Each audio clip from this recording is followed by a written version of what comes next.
Welcome to Real Talk for Women, an early morning mentor platform led by Amanda Leroux. A safe place for honest conversation that lead to healing, freedom, and growth. We journey from brokenness to wholeness, from shame to identity, and from confusion to clarity as we discover our true identity, purpose, and a walk with our kingdom calling. If you are ready to live in alignment with heaven, you're in the right place. Enjoy the session. So last week we had session 2 of week 2 on Jesus, the perfect example of alignment. And it blessed my heart a lot. And I received a lot of feedback on the session. And thank you for feedback. It helps me also to see in what direction I need to write and share with you. So this week is week 3. And we are going to talk about what must change in how we think, how we choose, and how we live daily so that we can actually live in alignment with heaven. Okay.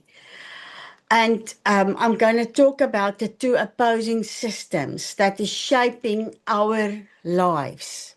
That's got the potential to shape our lives. And we will talk about our citizenship that is in heaven while we are living on earth. And right in the beginning, many years back, this was quite a challenging mind shift for me to make and to understand. And we will look at how to do that. And then also, we need to establish the truth about how to intentionally replace worldly values that was engraved into our thinking pattern, into our worldview, into our behavior from very small, so that our values can line up with kingdom values.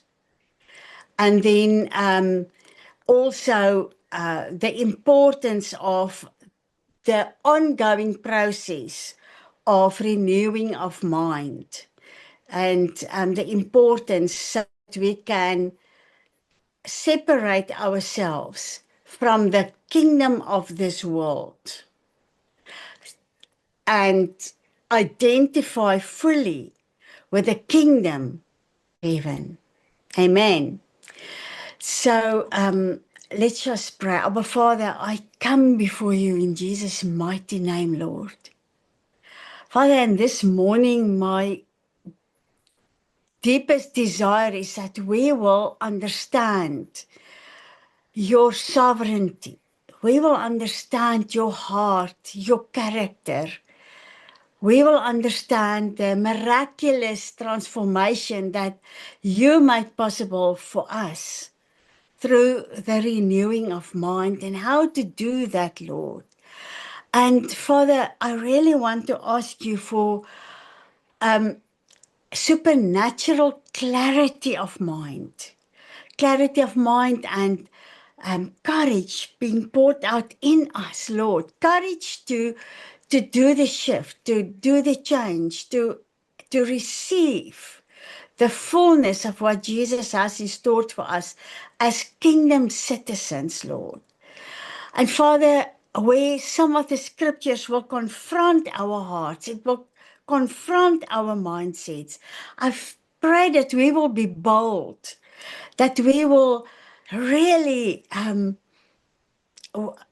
like what the kingdom of God, the word of God says, the kingdom of God suffer violence and the violent will take it by force, that we will be willing to take your kingdom by force and apply it in every area of our lives that oppose your kingdom in Jesus' name. I also pray that you will highlight to us areas of compromise in our lives, Lord. Compromise that weaken our faith, that weaken the authority of Jesus in us. Father, my desire is that we, as your daughters, will be thoroughly established in the truth of who Jesus is, the King of glory, and the kingdom that he has transformed and repositioned us in Jesus' mighty name. Amen. So there is quite a number of key scriptures and core scriptures for this teaching that we need to take note of. And as soon as I could transcribe this session, I will make it available to you again. So the first scripture is Romans 12:2, and we all know Romans 12:2 and the importance. I will just read the highlight, but later on we will look at Romans 12:2 in depth, okay? So do not be conformed to the world, but be transformed by the renewing of your mind. That is the core of Romans 12:2. And then we have John 18, verse 36. My kingdom is not of this world. And then we have Philippians 3, verse 20. And we will look at those three core scriptures in depth. But Philippians 3:20 emphasizes the fact that our citizenship is in heaven. It's not on earth. And then we have more scriptures that will actually support this morning session. And that is 1 John 5:19. We will also look in depth to 1 John 5:19. The whole world lies in the power of the evil one. And then John 17, verse 14 to 16, that focus on you are not of this world, just as I am not of this world. Hallelujah, so powerful. And then Colossians 3, verse 1 to 3, set your minds on things above, not on earthly things. James 4:4, friendship with the world is enmity with God. Friendship with the world is enmity with God. That's James 4:4. And then 1 Corinthians 3:19. The wisdom of this world is foolishness to God. So there is two systems that is shaping human life. Two systems that has the potential to shape our lives. And we see it in John 18, verse 36, and we see it in 1 John 5, verse 19. So John 18:36 says, Jesus replied, my kingdom is not of this world, nor does it have its origin in this world. If my kingdom were of this world, my servants would be fighting hard to keep me from being handed over to the Jews. But as it is, my kingdom is not of this world. And then 1 John 5:19, we know for a fact that we are of God, and the whole world around us lies in the power of the evil one, opposing God and his precepts. In the scriptures, we see two distinct systems. We see the kingdom of God, and we see the system of this world, or the kingdom of this world. And there's a gigantic difference in the two systems, okay?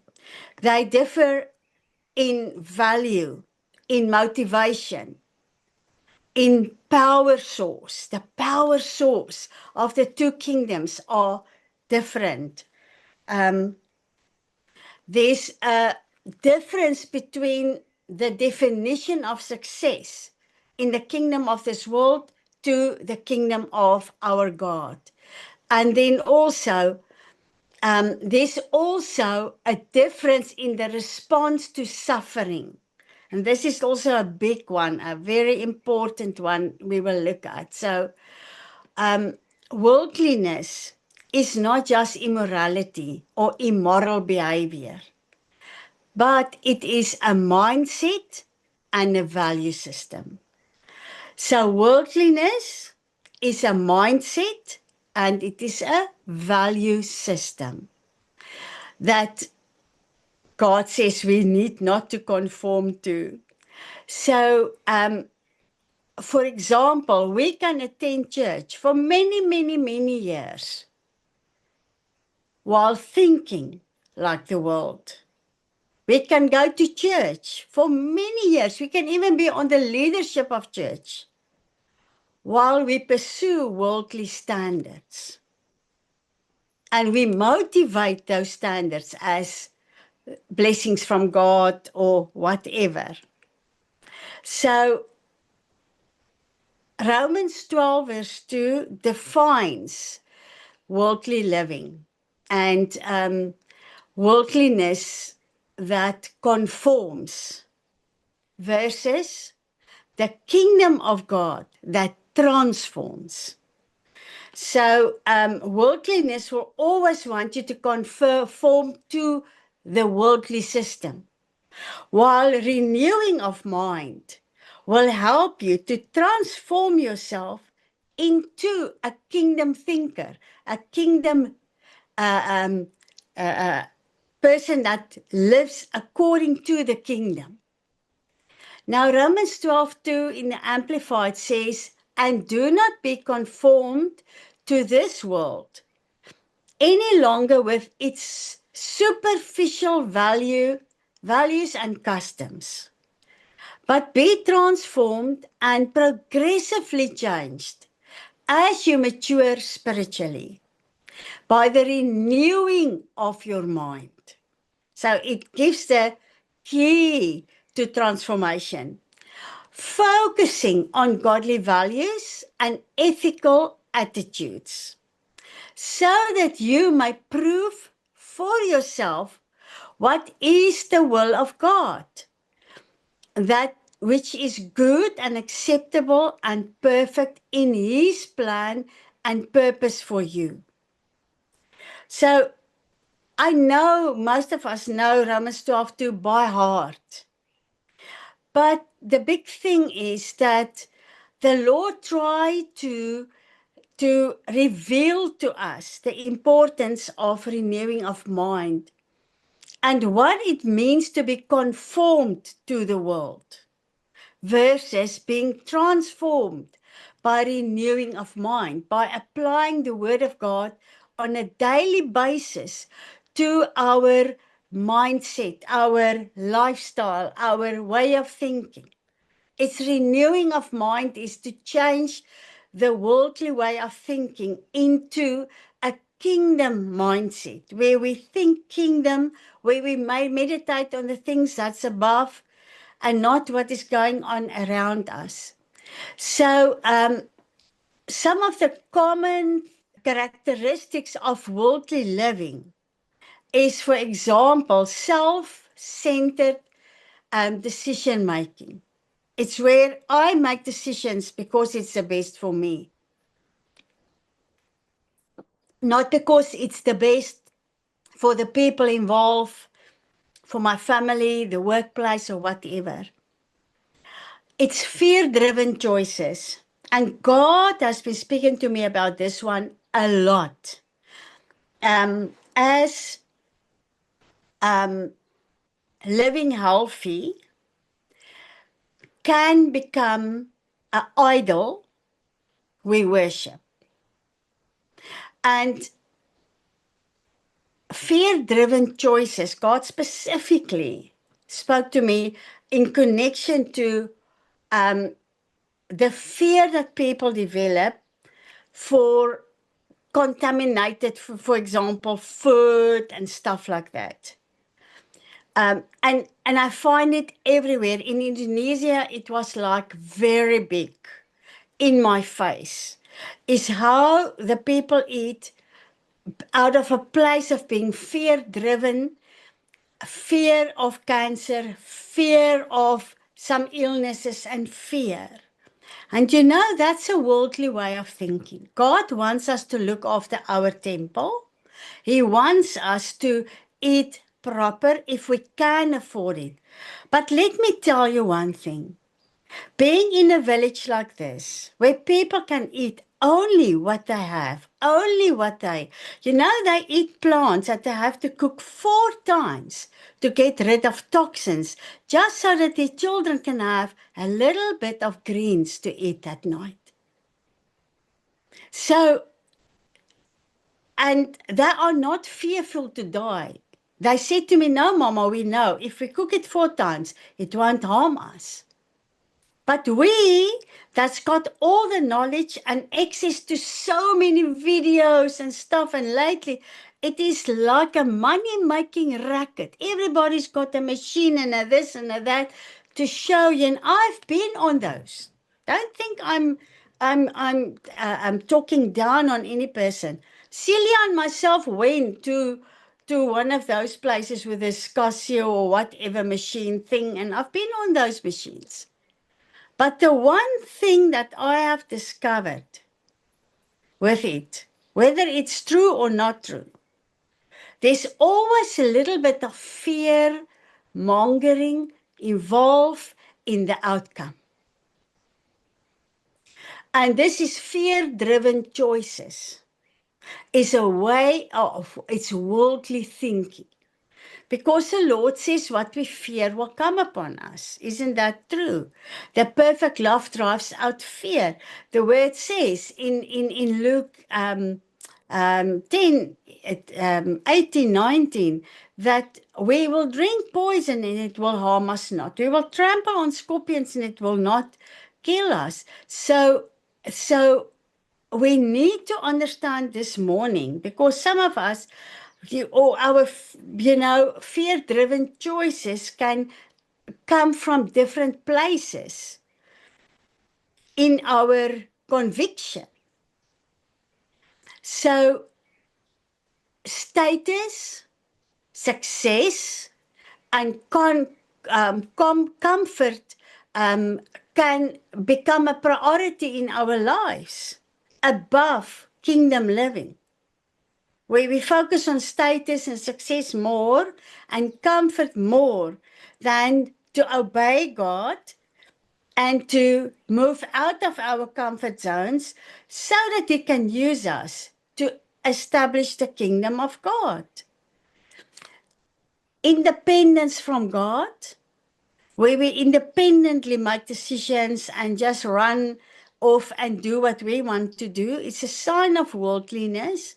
Living by sight and not by faith.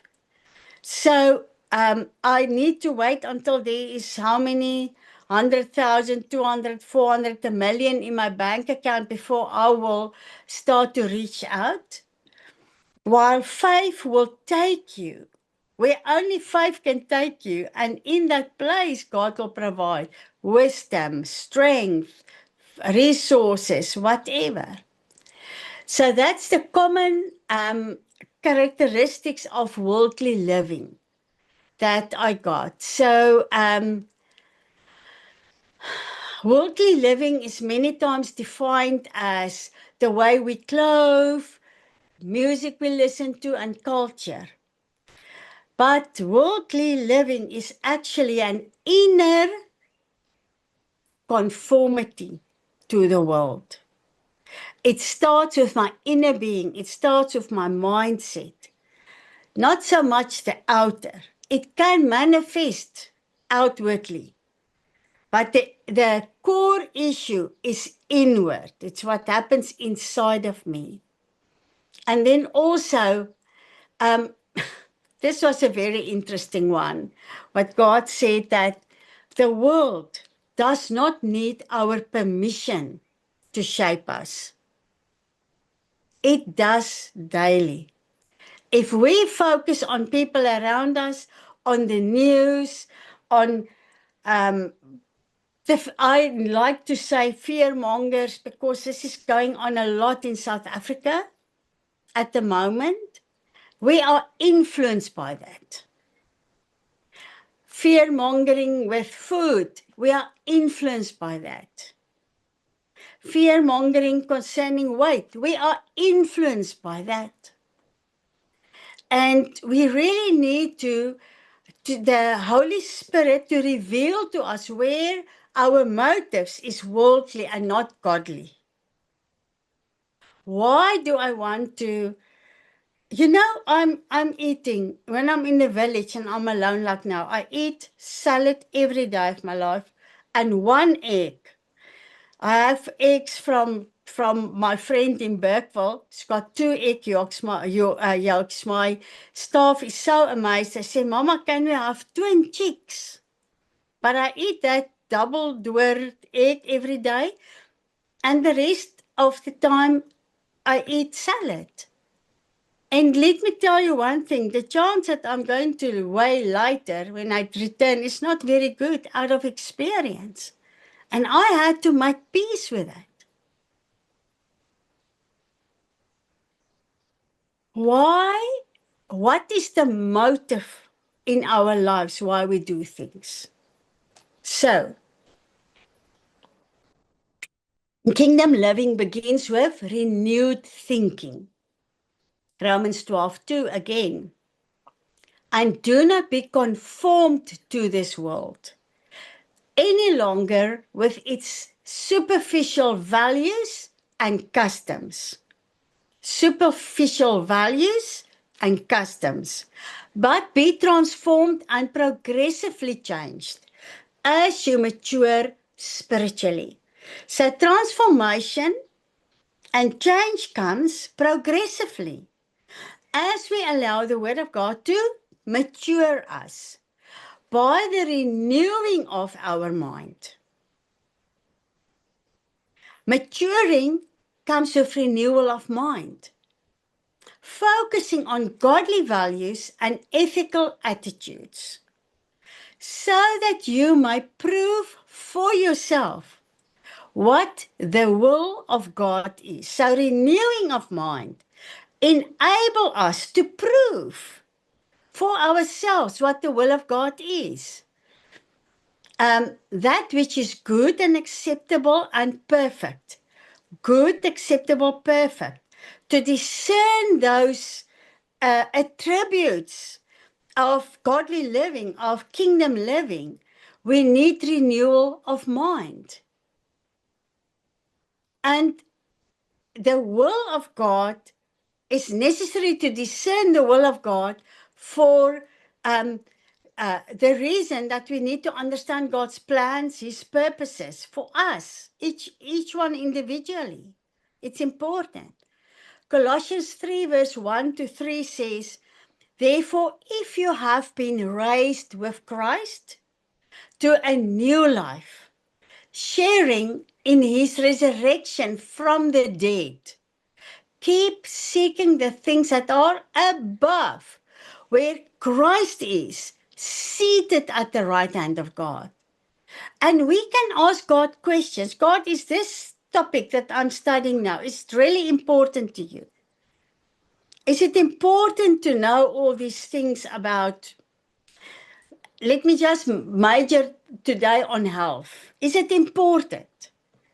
Is all this so important to you? Or what is it that matters to you? So I need to ask God those questions. What is the most important? Set your mind and keep focus habitually on the things above, the heavenly things, not on things that are on the earth, which have only temporal value. For you died to this world, and your new real life is hidden with Christ in God. So the Lord helps me a lot to sort out all these things in my life by bringing me to a village where people have no choices. They can't even choose to drink vitamin C daily. They don't have choices because of the situation that God has placed them in. It is God, according to Acts 17, verse 36 and 37. 26 and 27. Sorry. It's God that chose him to live here under these conditions. Now, if they receive Jesus as Savior and Master, and they choose to die with Christ and to live with him in eternity, do we think their circumstances is going to change overnight? Is it going to change? Or the guy that, the missionary that Estelle spoke about, that were in a prison under the earth. The fact that they worship God, the fact that they made plans to have communion together under the earth, did that change the food they got? It doesn't always change.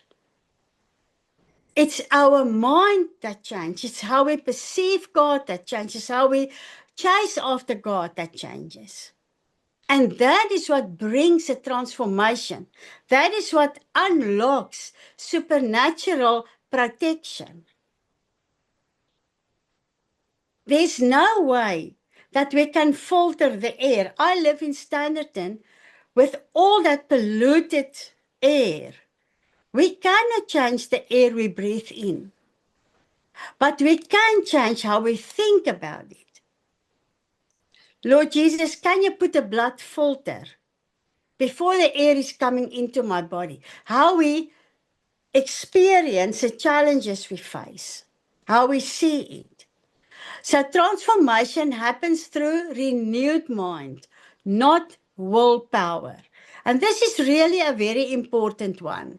Many times we have a strong willpower and we can bring change through that, but it will not be transformational. Only when I apply the truth of the Word of God to my mindset, how I think, my heart will change, because how a man thinketh. So my heart will change the way when my mindset change, when there's renewal of mind. So renewal of mind is ongoing, not instant. And it's important that we accept this fact. The most powerful people that I've met and real are people that are real about their challenges. So we don't need, God doesn't expect us to be superhumans. But he wants us to be real and open to the Holy Spirit's conviction. And the one thing that we cannot do, friends, is to measure the people that God has placed in our influence sphere according to our standard. We have to have compassion with every person's walk, every person's growth and maturing process.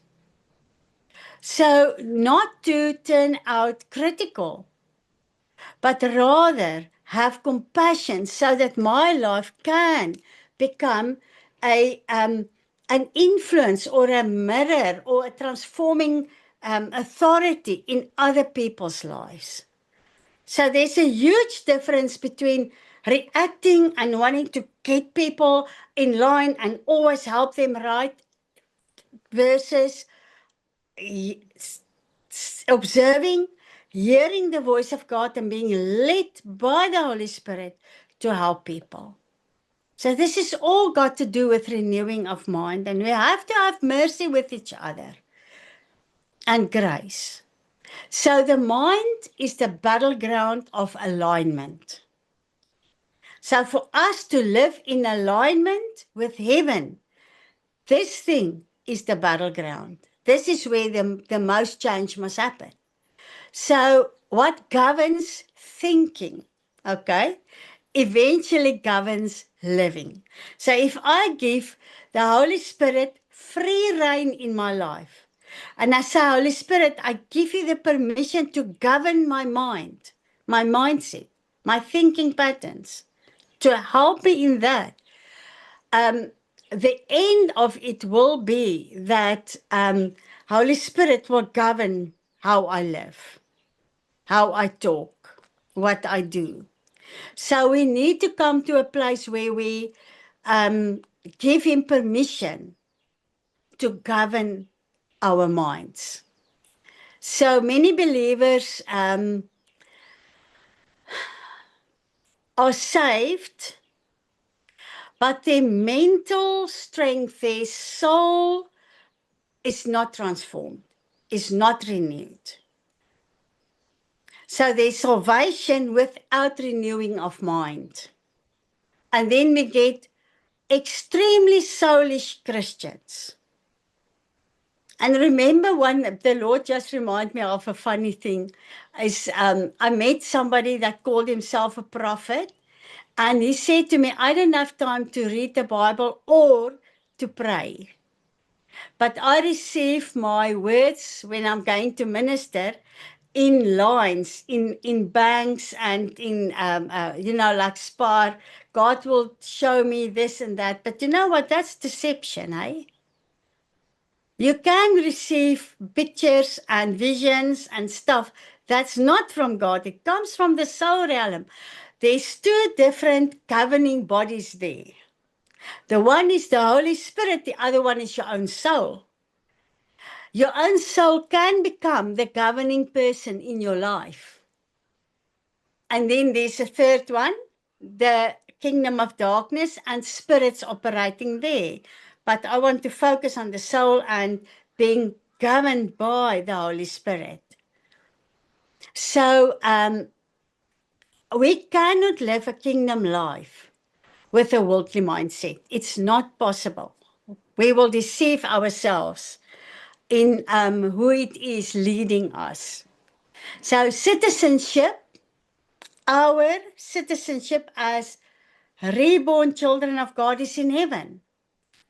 And therefore, we are empowered and we are given legitimate permission to live from a higher position, a higher place in the Lord, and higher allegiance with God from that dimension, heavenly places. So Philippians 3:20 says, but we are different because our citizenship is in heaven. So our alignment, our allegiance, we play our allegiance with the Father, the Son, and Holy Spirit. So our citizenship is in heaven. And from there, we eagerly await the coming of our Savior, the Lord Jesus Christ. I was meditating on this scripture early this morning. I'm closing my eyes. I want you also to close your eyes. And I was just thinking what it's about, what the word says. And from there, from being a citizen of heaven, a citizen of the kingdom of God, from there, we eagerly await the coming of the Savior and Lord Jesus Christ. What does this scripture look like in real life? How do we pursue our citizenship? How do we open our heart, our mind to being transformed into a worthy citizen of heaven? How do we see the environment around us? Do we see the environment around us that contains heaven as polluted, as dangerous? Or do we see the reality of the kingdom around us? It's invasive. It is transformative. It is healing. It is restoration. It is empowerment. It is courage. It's courageous. How do you, where you sit right now, closing your eyes, how do you see the kingdom of God around you? Do you see it as a threat? Is there fearful aspects to it? Is there things you want to avoid? Or are you comfortable in that space? Because the kingdom of God is inside, but also we are seated in Christ. So it's also surrounding me. And you see, I found the scripture very liberating. Because if it's true, but we are different, because our citizenship is in heaven, and from there, from that position, and that position is not necessarily up there. The kingdom is within, so it's down here as well. It's not as if I move between two worlds. It is, I am in the kingdom of God on earth. And from there, we eagerly await the coming of the Savior, the Lord Jesus Christ. So I want us really just for a minute to close our eyes totally. And Holy Spirit, I pray that you remove every veil, every obstacle, every fear that disconnect our mindset from the mind of Jesus Christ. Our heart set from the heart of Jesus Christ. Everything that disconnects us from experiencing the legitimate benefits of the kingdom right here on earth, because we are seated in Jesus and being translated from this kingdom to his into the kingdom of God as a legal citizen with legal documents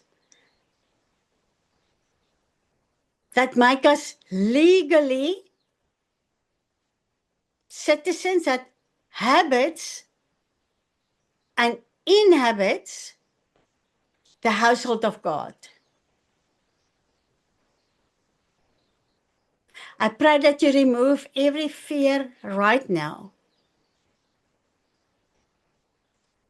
Fear for lack, fear for loss, fear for disease, fear for whatever, God, that separates us from your eternal, everlasting, extravagant love for us. The very reason why you took us out of this world and translated us right into your kingdom as a citizen of heaven, being the one that by the blood of his son has wiped out every document of requirement to stay a citizen of this earth, of the kingdom of this world. I pray that it will become a revelation to each one of us. In Jesus' name. So believers or sisters, we belong to heaven's governance and the government of heaven while we are living down here on earth. Now, what is the benefits that we have?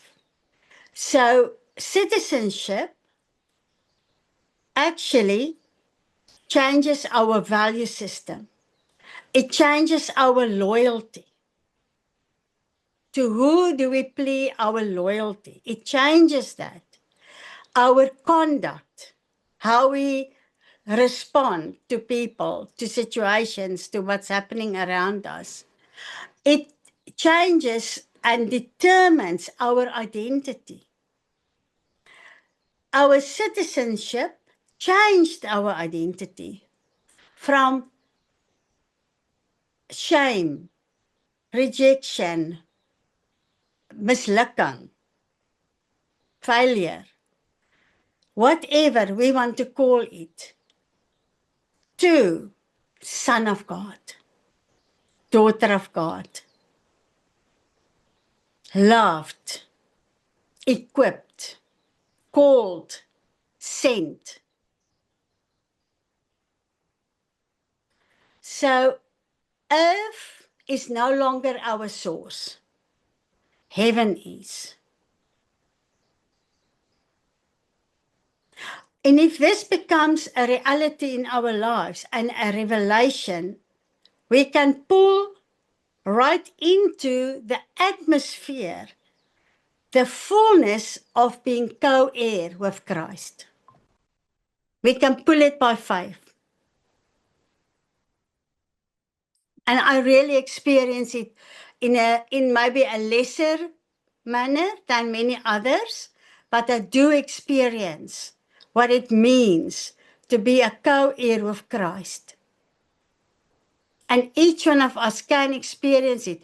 To the measure of our faith, we will experience it.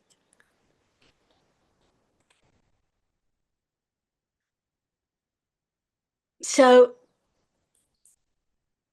citizenship, and this is really like a warning for us, is not disengagement from society, but it is non-conformity.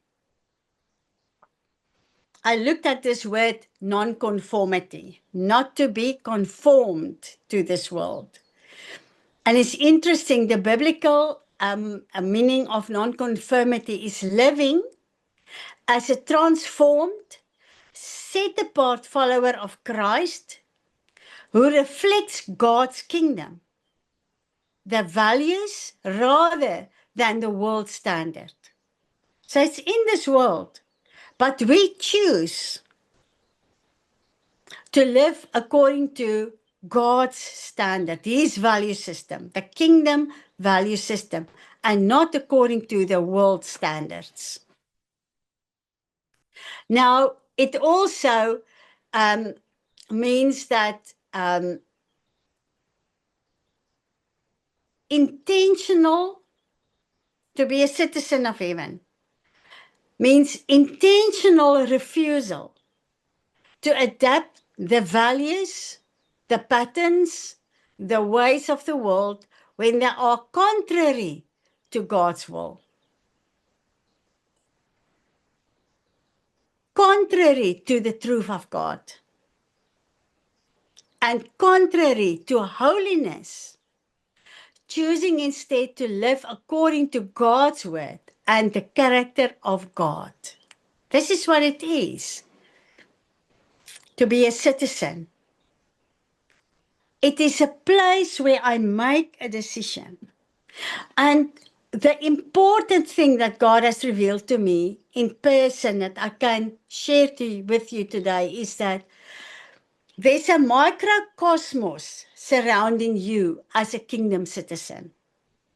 There is an atmosphere. There is an authority. There is the kingdom provision. I'm not talking millions. I'm talking daily. If God releases millions, hallelujah.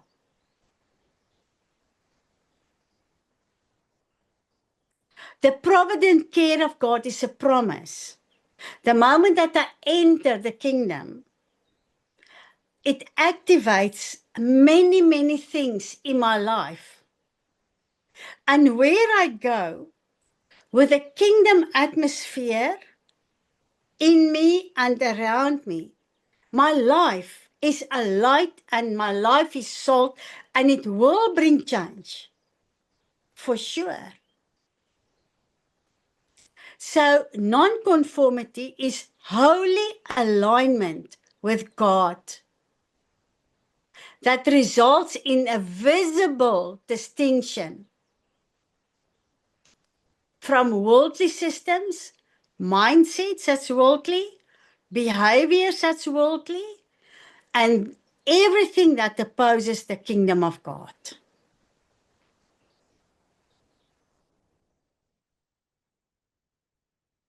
The way I love, the way I talk, the way I respond, everything will change eventually as I allow my citizenship to become my identity. So it is not an arrogant place. It is not bragging about, but rather to take the cloak of Jesus, the humble cloak that Jesus wore on earth as a human, and clothe myself with him. Romans 13:14. Therefore, clothe yourself with Christ. It is to put off all my prideful feathers, the peacock feathers, and allow Jesus to clothe me.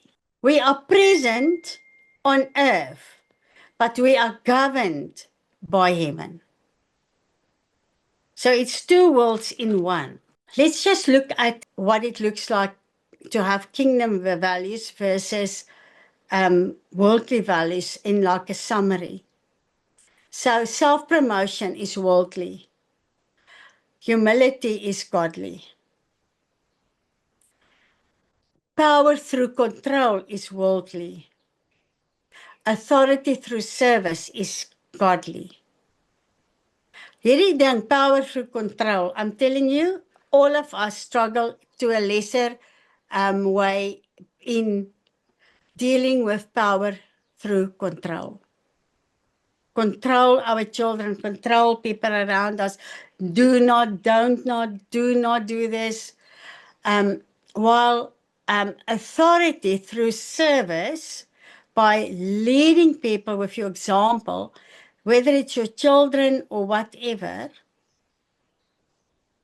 I found parents eating ice cream in front of their children that are not allowed to have sugar.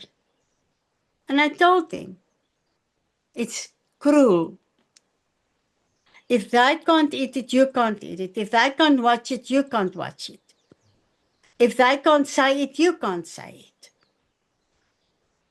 Fear by security, worldly, versus trust in God, godly. Success is measured by gain, worldly. Faithfulness, godly. Retaliation is worldly. Forgiveness is godly. I don't know who of you saw that. There's a teaching that circulated a while back on forgiveness, where this guy said he can prove out of the Bible that God did not mean we have to forgive everybody. So retaliation is worldly. So the wisdom of this world is foolishness to God. And that is in 1 Corinthians 3:19 that says, for the wisdom of this world is foolishness, absurdity, stupidity before God. For it is written in Scripture, He is the one who catches the wise and clever in their craftiness. So we don't want worldly wisdom. We really need to stay open to the guidance and the leading of Holy Spirit, so that He can reveal to us in our everyday life, everyday decision making, how to align ourselves, our minds, hearts, and our actions to the will of God, to kingdom principles. So we need, there's 4 or 5 questions that I jotted down that we can ask ourselves is, how do I respond under pressure? When there's sudden pressure, sudden chaos, sudden things going on around me, that's not, under my control, I want to say. How do I respond? How do we use money and time? How do we treat the people around us? Talking about husbands, children, the nearest people around us, and then colleagues and wider out. Starting in my home. How do I speak to people? How do I speak to my husband? How do I speak to my children? To my friends when there's pressure? And then how we handle offense and inconvenience. How do we deal with that? This is a very important one. Friends, we can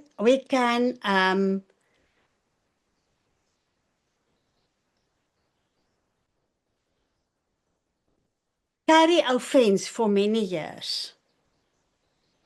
And we can also have something what we call second-hand offense. So somebody treated my husband or my friend in a wrong way, and I become offended with that person. I wasn't treated unfair. My friend or my husband or my child was treated unfair, and I become offended on their behalf. Second-hand offense. It's important that we ask God these questions. God, is there any offense in me? So we can restore. The other thing is, and this one is also one that I had to think about deeply. Transformation is proven in ordinary life, your everyday life, not spiritual moments only. So it's not when you flow in the Holy Spirit with the gifts and whatever that it is confirmed. But transformation is proven in my everyday life, how I respond. Then I will know there was a permanent, effective renewing of mind in this area or that area, areas that we used to struggle in, used to be challenged in, and now it becomes easy for me to deal with specific situations or whatever. So to live a life, a kingdom life, is not to look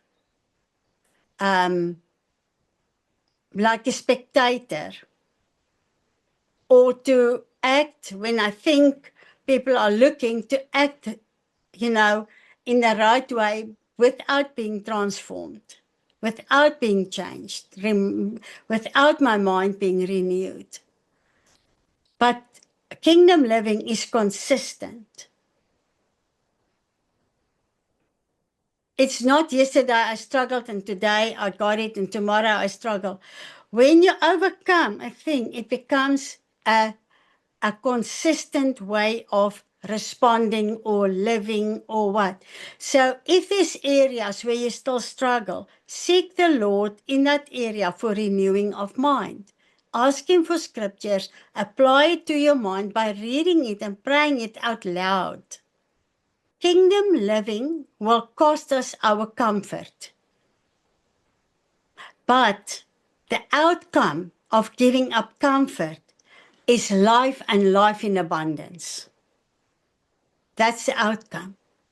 So there's a cost to kingdom living and there is a reward to kingdom living. And Luke 9:23 says, and He was saying to them all, if anyone wishes to follow me as my disciple, he must deny himself, set aside selfish interests, and take up his costly cross daily, expressing a willingness to endure whatever might come and follow me, believing in me, conforming to my example in living and, if need be, suffering or perhaps denying because of faith in me.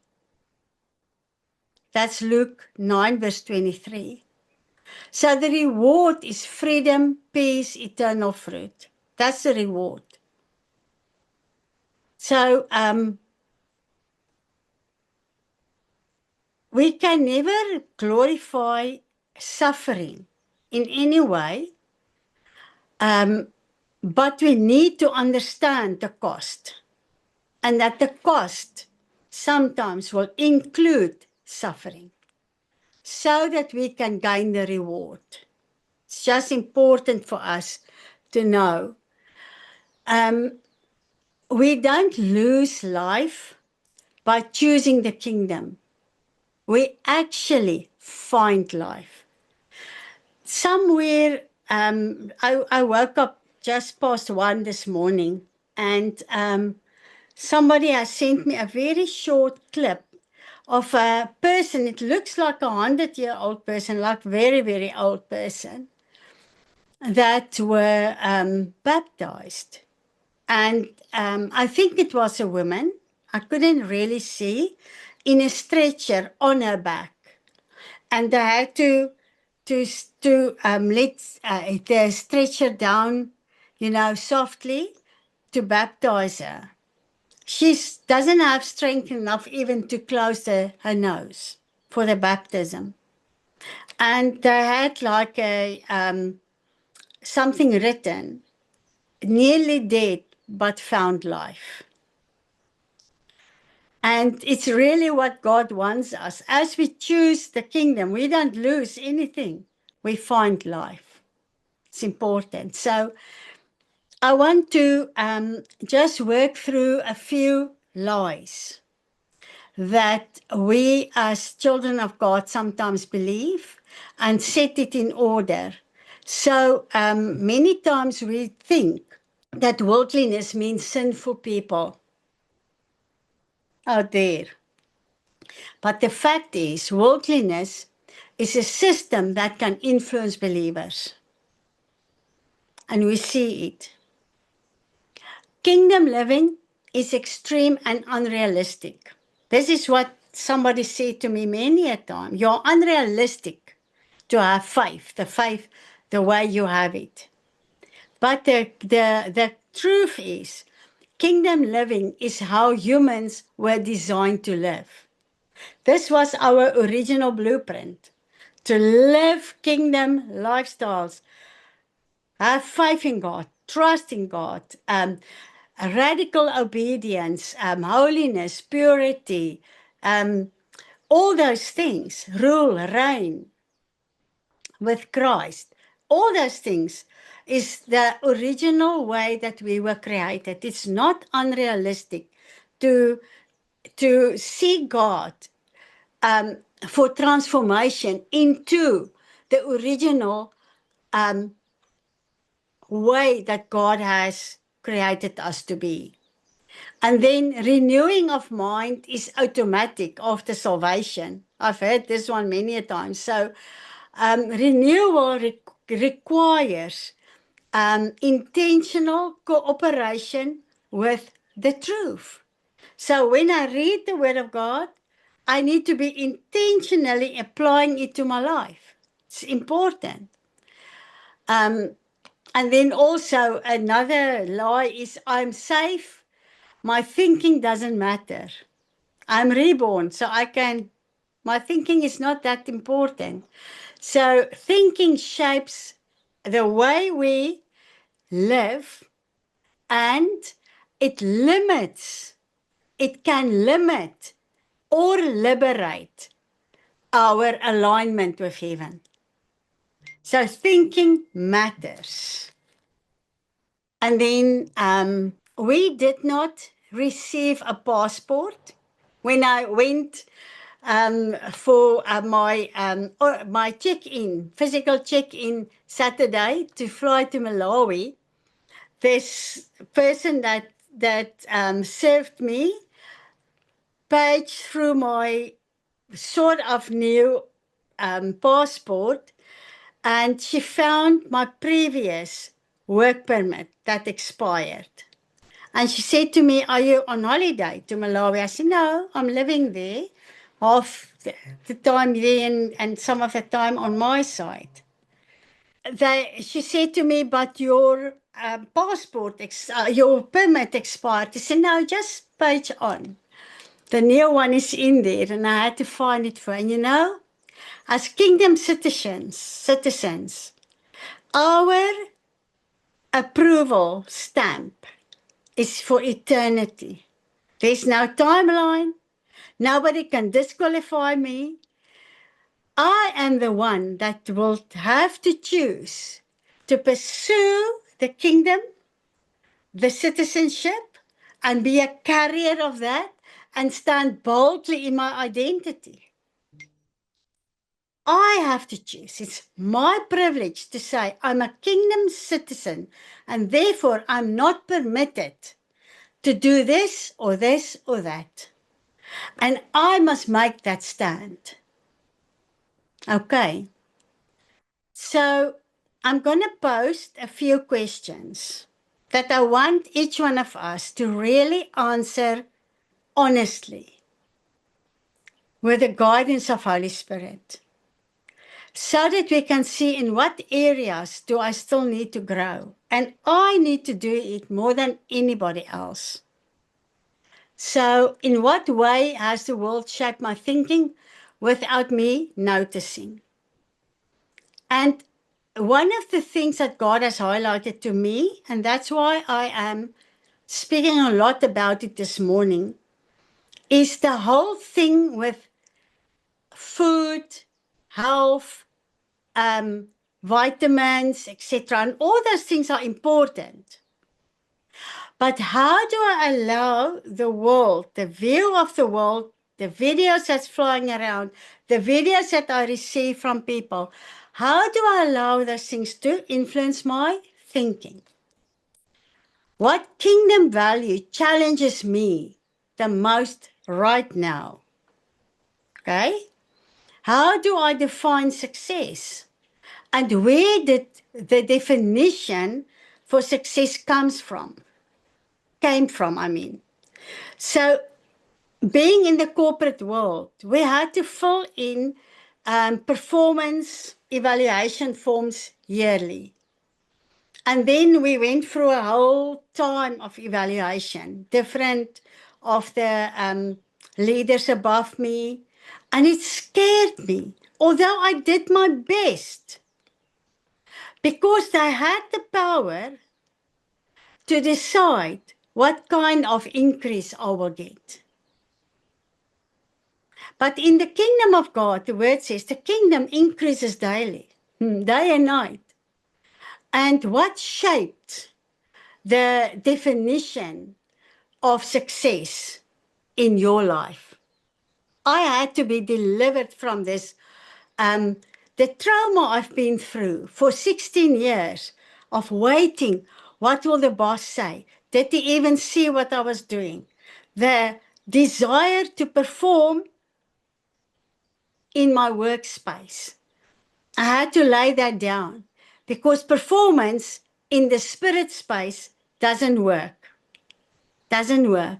Only leading by Holy Spirit works. Which daily habit must most reflect worldly thinking in my life? I need to sit with the Holy Spirit. Say, I want you to challenge me, Holy Spirit. Show me what's going on. What would change this week if I lived consciously as a citizen of heaven?